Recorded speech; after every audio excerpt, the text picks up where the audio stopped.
Hey everyone, I'm Zander. We're back again with another video. If you didn't catch last week's, you can go check it out where we talked about the ClickHouse connector.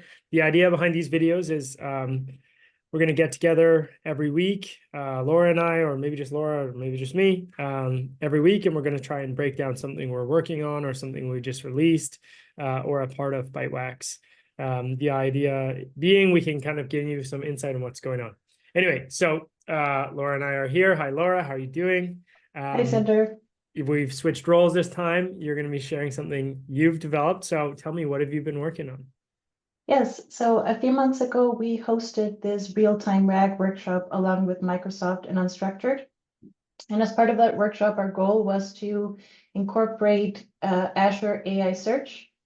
This is previously known as Azure Document Intelligence. And our goal was to take a bunch of news articles from the internet, chunk them, clean them, embed them, and then write those embeddings onto the Azure AI Search instance.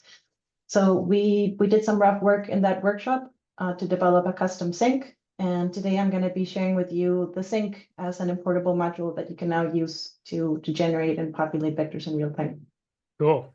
So why would someone use Azure AI Search, or in the workshop, what were you using Azure AI Search for?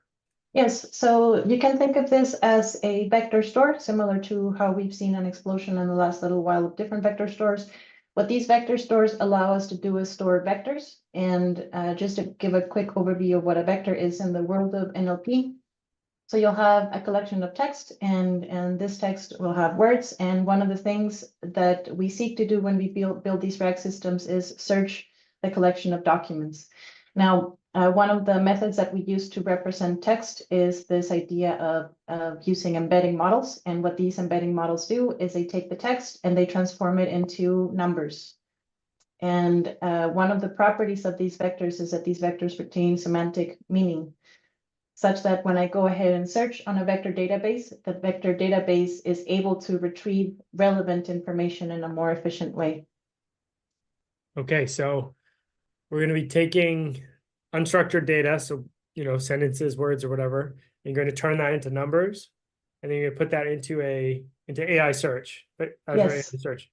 And how do we then retrieve? Is there anything specific about how Azure AI Search works, or thing we need to understand in order to retrieve the data from there? Yes. So Azure AI Search has a Python API that allows you to write embeddings, but also retrieve embeddings. And so through the Python API, we can initialize a client to one of their cloud-hosted services to perform the embedding and store those vectors.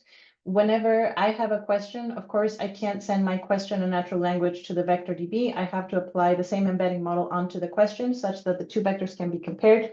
So Azure AI Search has a Python API that allows you to transform your query into vector and go retrieve the relevant information from the vector store. Okay. But the focus today, at least in terms of the operation part, is what about, if I have a batch of information, I just run my batch and that's it. But what if my data is changing constantly, like news articles? How do I keep up and update the database on the regular? Okay. Yeah, that seems super important. If you always have information updating, how do you manage that? Okay, cool. All right. Do you want to show us some of what you Yeah. have developed? So this is quite similar to the workflow you showed last time, last week, Zander. I'm going to be doing something very similar. So the Bytewax team has released an Azure AI Search module that allows you to write these vectors in real time to Azure AI through a custom sink. So what I've done is I developed and refactored some of the code that we developed in that workshop into this installable module that we can then import into our Python scripts. Some notes to note, because the current way to define this schema within Azure AI Search is through the Python API. I am following some of the assumptions that they're making in their 11.5.1 version. Of course, this is going to be constantly developed. So if the documentation or the way to define the schema changes at some point, that's just something to keep in mind. Yeah. Some of the things that we need to assume or set up before we can get started is ensuring that you set up an Azure AI service. So in this case, if I go here, so we set these up for our workshop. If I go here, in our case, we set up a few resources, the AI search service, and an Azure OpenAI instance as well for the embedding model and the LLM model. So once these are ready, we're going to have some information regarding our endpoint and our API key. And then what I've done here is a mini example of how to connect to Azure AI Search, how to define a schema on Azure AI Search, and then how to define that same schema within the data flow through the custom sync, and then populate it through the use of a Bytewax data flow. So if I go right here to my examples, so in here, I set up a little connection file. This is just to communicate to the Azure AI Search instance. I just load my variables in this case to connect to the services. I initialize the client. And then in here, the way we define a schema to populate the vectors is through the simple field and search field data type configurations. In this case, for this example, I am defining a schema with 4 keys. I'll have an ID, a content, a metadata, and then the vector. And these keys tend to come up quite commonly across different Python frameworks that generate embeddings. So you'll find these keys through frameworks such as LangChain or Llama Index or Haystack. You'll also find them as part of the OpenAI embedding response.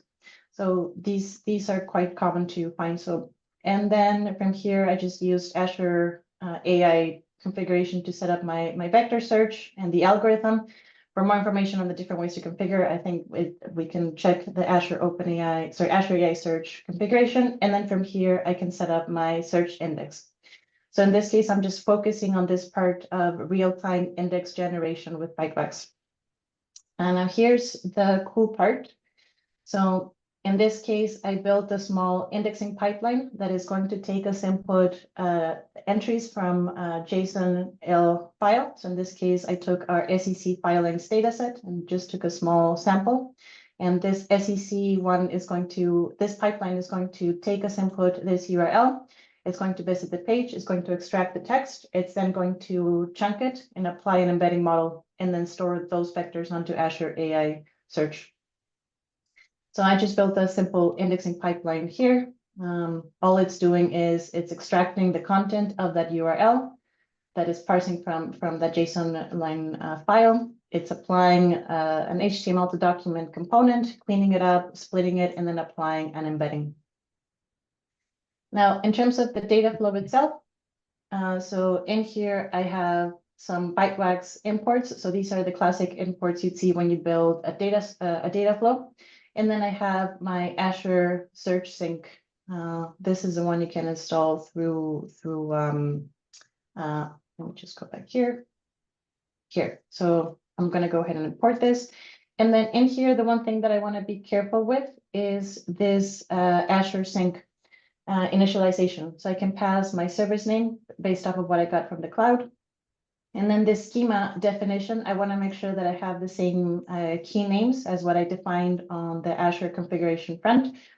The other thing to be a little careful with is there's quite a bit of typing involved. So for things like ID content or metadata, it's okay for me to assume things like strings. For things like vectors, these vectors typically tend to be encoded as a list of numbers. So I pass the vector as a collection, and the item type is just going to be a single entry in each of the as each of the lists. So it's not a list of lists or list of any other objects. It's just a number, and then the default is just an empty list. And then from here, once I initialize my sync, I can do a Bytewax data flow just as I would on the regular. I initialize the data flow. I set up my input. In this case, I'm using a Bytewax file source to read from that JSON line file. I apply a save deserialize function, which all it's really doing is just reading that JSON line file and checking that it's not corrupt, that there's no missing entries, that the structure looks fine. And then from here, I can apply my indexing pipeline. So in here, I am applying the process event function. All this is doing is it's using this indexing pipeline I built, and then just applying it as a map operator. And then once that's done, I can just output it into my Azure Search Sync. Cool. So Do you want to So check a demo? the Azure Yes, sync is just that one. If you're using Azure Search now, it's just that one line. You don't have to create a custom that is anything correct. else. It's just that one line. As long as you have it in an index already created, or is that something that's done in the connector? Yeah, so the way it's built right now is you build your indices how your embeddings how you want through the indexing pipeline. And the only thing that you have to be careful with is how you define the schema. So in the case of my indexing pipeline, I used an LLM orchestrator to generate the embeddings. And then the data structure that I have as a result is this dictionary. So this is the returning data structure. So I will return a dictionary that contains the ID, the content, the metadata, and then the vector. Cool. If I were to do my embeddings through something like OpenAI, where I have a little bit more freedom, then I define the schema through the indexing pipeline, and I just have to make sure that the schema matches on the Azure front, on the Bytewax Azure AI Search sync, and also within the embedding generation piece. Amazing. Is there anything particular you wanted to call out about how the sync works?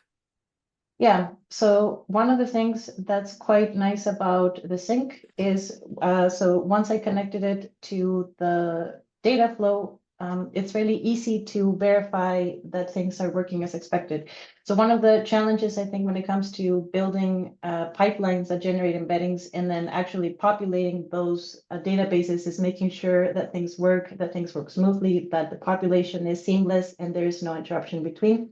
So it provides a really nice interface for connecting to the instance while handling the volume of data. So if I was, let's say in here, if I was, instead of listening to, a JSON line file that contains three lines, if instead of that, I was listening to something like a Kafka instance, then one thing that's nice about this is I can sort of swap my syncs. So I can say, instead of a file source, I listen to a Kafka source. And then, if I want to build this in a testing environment, instead of Azure Sync, I would just make it output sync to print. Once I'm happy with that, I just plug in the Azure Sync, and then I'm good to go. I go from prototyping to production fairly easily. Nice. Awesome. All right, so let's take a look at a demo. So let's just go to all right. So in here, I have my examples. Let's just go examples. I'm gonna go. Can you make it a little bit bigger? Yes. Screen's just kind of small. And I'll move this out of the way. Is this better? Yeah, that's perfect. All right. So in here, so I can do pip install Bytewax Azure AI Search. In this case, I already installed it. So I go uninstall or install, and then from here. So let's just go ahead and do the whole process. So in here, I'll go to Bytewax Workshop.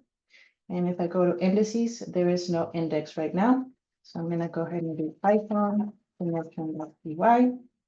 So that is going to go ahead and generate the schema on the Azure side. So I go here, and if I go search, so right now there's still nothing has been pushed to the instance yet. But here's where the data flow comes in. So if I go back here to my data flow piece.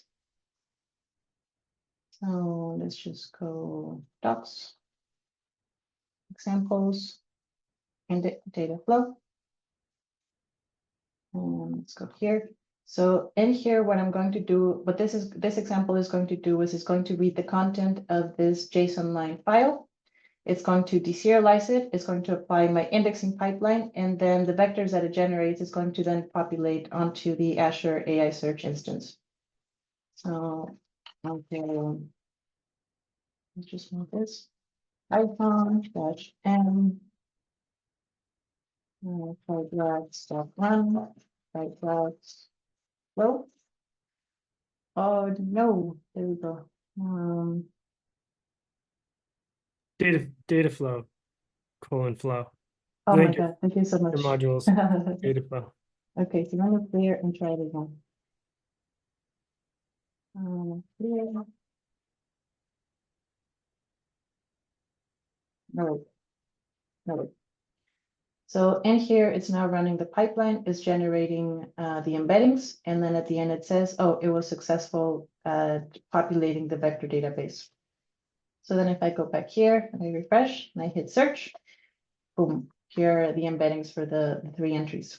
So what's quite neat about this is, let's say that I just wanted to test things out at this point. As I mentioned, I could very easily swap this sync for another sync. And we're currently in the process of developing more syncs.